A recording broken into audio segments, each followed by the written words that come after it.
Hello, welcome back to Be Unapologetically You, a podcast that covers everything. Everything. I feel like every time I try and introduce it, I'm trying to find a niche for it and it's not working. So fuck it, I'm not doing it. We all know that I don't like niches as much as it works. Yeah, it's a podcast a little bit about everything. And the last episode that we did was like getting in your own way and stuff like that. This one's going to be more business based. Basically, I'm going to go more down that route because I think that it's a good topic to talk about, especially quite early in the podcast, of if you've known me for that particular reason, whether it's through film, photography, the clothing brand, or mentoring, social media, whatever it seems to be, this will be a good episode to be able to watch. Now, if you're watching on YouTube, I definitely look like I've got my Sunday vibes on as I'm filming this. I'm in a very big, oversized white t-shirt. Just chilling out because I've had a pretty busy day, just working on things of doing photo shoots all weekend and also making sure the clothing goes out in time, inventory stock of the 2 locations we're in and stuff like that. And that's why actually this episode wasn't currently programmed for this point. It wasn't. It's going to be later on. But because I've had one of those weeks where I've been like, shit, I wanted to bring it forward, because I feel like it's a little bit more relevant right now. So that's why the episode's actually called Trying Something New. And people are probably thinking, trying something new, business, where the fuck's she gonna go? Who knows?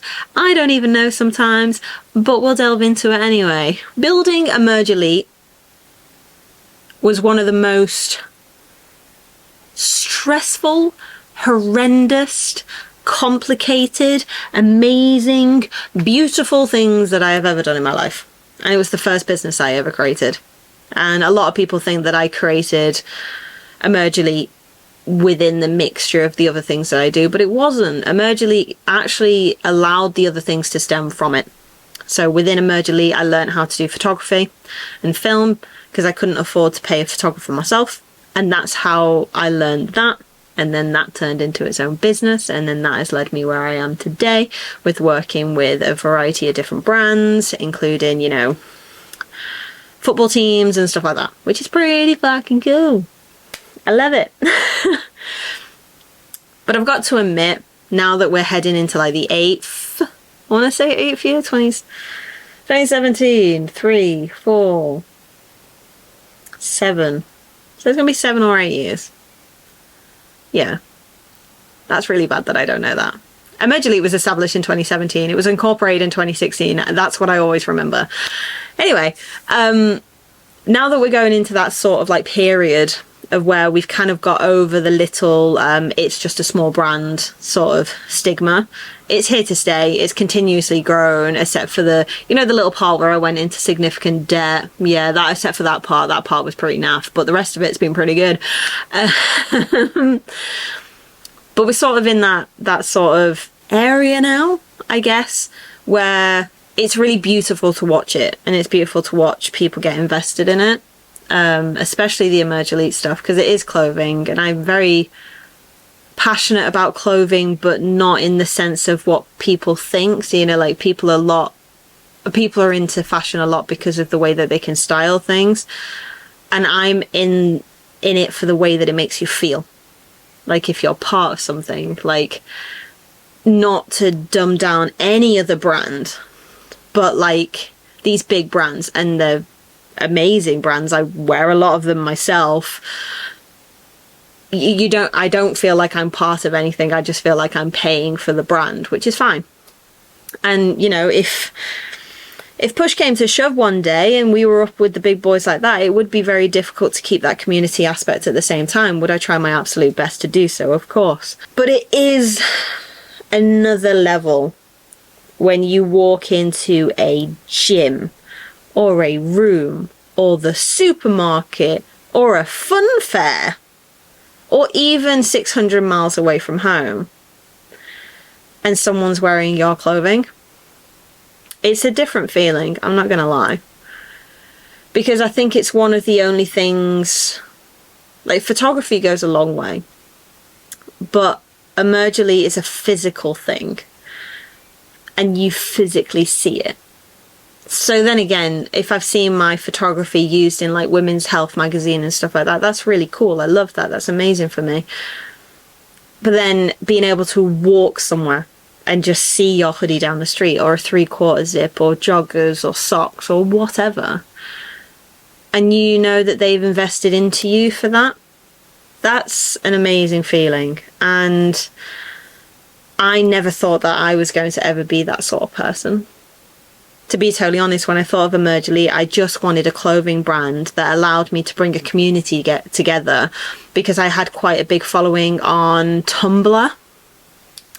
And it was about health and fitness and stuff like that. And I just wanted a t-shirt, essentially, so people could buy it and they could be part of the Emerge Elite squad. And the reason Emerge Elite came along is Emily Elizabeth. My name is Emily Elizabeth. Emerge Elite. And, you know, like, it's the concept of it way back when I thought about it in 2016, was quite innocent in a way. You know, it's quite innocent of just, I kind of was only thinking I was ever going to buy like 100 t-shirts and then just keep restocking those t-shirts, maybe change the design a little bit and just have it for my community.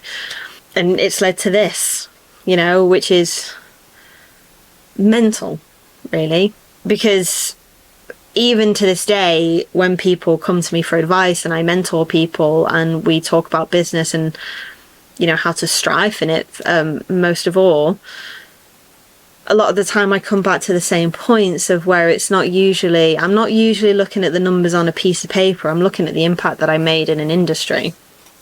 So I'm looking at, where did our reach get to this month? Did we hit a lot in Manchester or Birmingham or Scotland?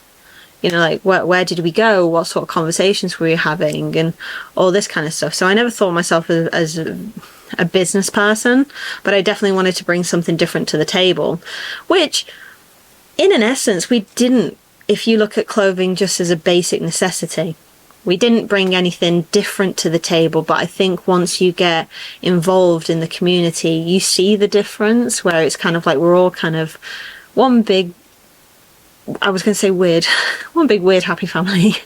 And yeah, it's like, I know that it's not just me that makes this work. I know it. And that's a huge thing that I've learned in the last 12 months, is allowing people to come along that journey with me. Because at the beginning I did start this business with an ex-partner of mine, because she worked in promotional merchandising, and I thank her for giving me the opportunities and actually sorting out that sort of stuff, because believe me, I have to do it on my own now, and it's hard work. But, you know, at the beginning, I just kind of wanted to do it on my own. I was quite selfish with it. I didn't really want anyone to help. I wanted to have all the conversations. I wanted to be the only person of influence. And something that I've definitely learned over the last 12, 24 months is to allow people to come on that journey with me. Allow them to be involved in it. You know, if they're buying a pair of joggers, but they understand where it came from, or the thought process behind it, or they saw the sampling process, you know, it's just better. It's just really better, instead of me sitting here for 6 hours an evening just working on shit. You know, like, you get to actually bring people into the conversation with you, which is quite nice. And the team that we've built in the last 12 months is insane. I think I've actually found an array of people now that all have such kind and beautiful souls, and that's exactly what I wanted. You know, one of the athletes has become one of my best friends, and that is insane. I never thought that would happen. You know, and people get it quite misconstrued sometimes, of when they say you must have been best friends and then you just made her an athlete because it was easy. And it's not. We weren't actually that close when I asked her to join the team, and we got a lot closer as we hung out together and worked together. And I'm so grateful for that. And I'm grateful to have other people who are also like that, you know. It doesn't happen for everyone. But the episode is trying something new. And I think that's I think it's what people sometimes might get confused, because now that we're going into 7-8 years of the company, or at least the first company, let alone the rest, you know, some people just think that this is what I wanted to do with the whole time. It wasn't. I have a background in animal medicine. mainly horses. But, you know, there was just a moment, well, maybe not a moment, a few months, maybe years, of where I just wanted to do something different. I just didn't like where my life was, and I knew that I had to do something to make that change. So in order to make yourself change, you have to put yourself in uncomfortable positions. So at the time, social media was still quite new, if you think about it. Or at least from what I'd been using, I'd got a bit of a fitness following. I think I had about 200 followers, but back then 200 was insane. In the sense of, if you had 200 engaged people, it's still the same now. If you had 200 engaged people, it's much better than having 10,000 with 2 engaged people. But, you know, I wanted to do something down that line. I was still learning social media, and I thought, well, I have about £1,200. Let's open up a business. And that's what I did. And then I fell into the clothing. The clothing allowed me to fall into photography. Both of them together helped me learn social media and creative outlets, because I had to use them in order to make the business grow. Which then, you know, in most recent times has allowed me to work. I'll backtrack this a little bit, because you're going to miss out a huge section. And if you don't know me, you're not going to know this. I used to play football. I ruptured my Achilles and was unable to play anymore. Not like I was going to be anything like a WSL player or the next Beth Mead or, you know, Mary Earps or something like that. That was never on the cards for me. Don't worry, I'm not going to try and toot my own horn about this one. But I used to play football, and I love football, and I hated it for such a long time after rupturing my Achilles, because I basically wanted something to blame. But now, especially in the last 12 months, I work with the likes of Arsenal. You know, of being able to capture content for them, or at least they, you know, they give me the accreditation to go to their games. But that was just trying it, you know. To get into women's football, I just went and volunteered for Wimbledon, and from doing that I got into Reading. From doing that I got to work some pretty big games, so against Aston Villa, West Ham, Chelsea, Everton, all this kind of stuff, which then got me into Arsenal to cover an Arsenal, was it Aston Villa game was my first one, or Bristol City? It was one of the two. And then from there I got more games and more games and more games, and then, you know, Beth Mead is using my photos, Leah Williamson's sharing my photos, and I think that's kind of like the definitive point of this episode is, you know, you don't know what to expect, but you're definitely not going to expect anything if you don't do anything to begin with, if that makes sense. So when I started the clothing business, I had to learn how to sell clothing, and a lot of the time that meant I walked into the gym with a bag full of t-shirts, and I would just find people who looked in shape or were attractive, really. And I know that sounds potentially quite terrible, but if you're selling a product, you know, you're trying to copy what everyone else is doing on the internet.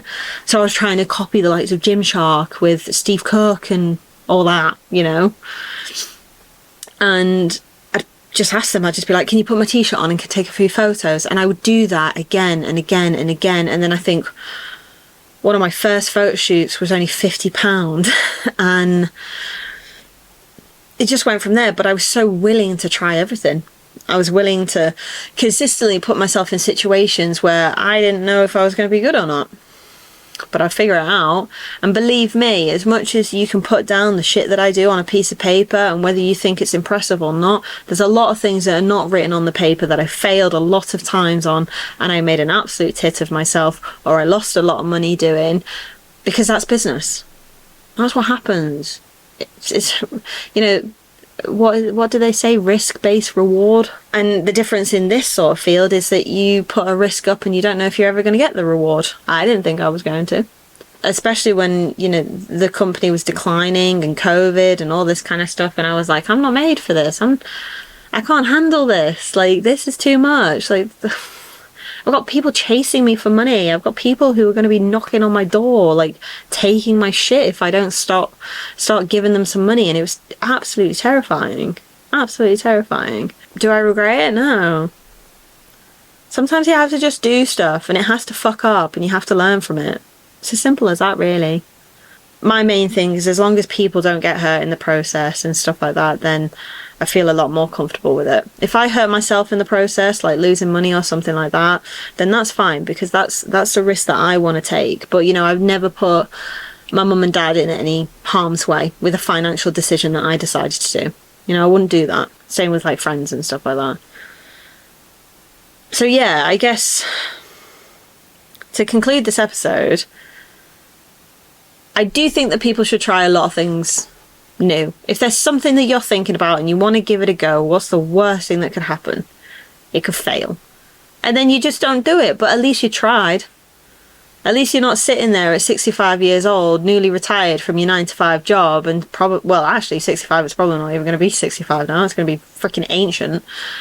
And you're not going to be able to live the life that you want to because you can't. You haven't got enough money. Maybe you didn't take enough risks. I don't know. But try something new. So thank you very much for listening to this episode. I really appreciate it, and I value you being here so much. When the first episode got to 6 listeners in the first 2 days, I was stoked. And when I told my friend, I think she thought I was a little bit crazy. But that's 6 people. And she found it hilarious because she was like, yeah, but you get like 80,000 people looking at your Instagram every single week. And I was like, not week, 30 days. And I was like, yeah, but it was 6 people. 6 people took the time out to listen to the first episode. And here we are now on the 4th episode. And that's pretty cool that it was 6. I mean, I don't know how many I've got now, and I'm probably going to check after I finish this episode. But that's pretty darn cool. So thank you so much for being here. You know, like I'm going to say it all the time. You're probably going to get sick of me hearing it.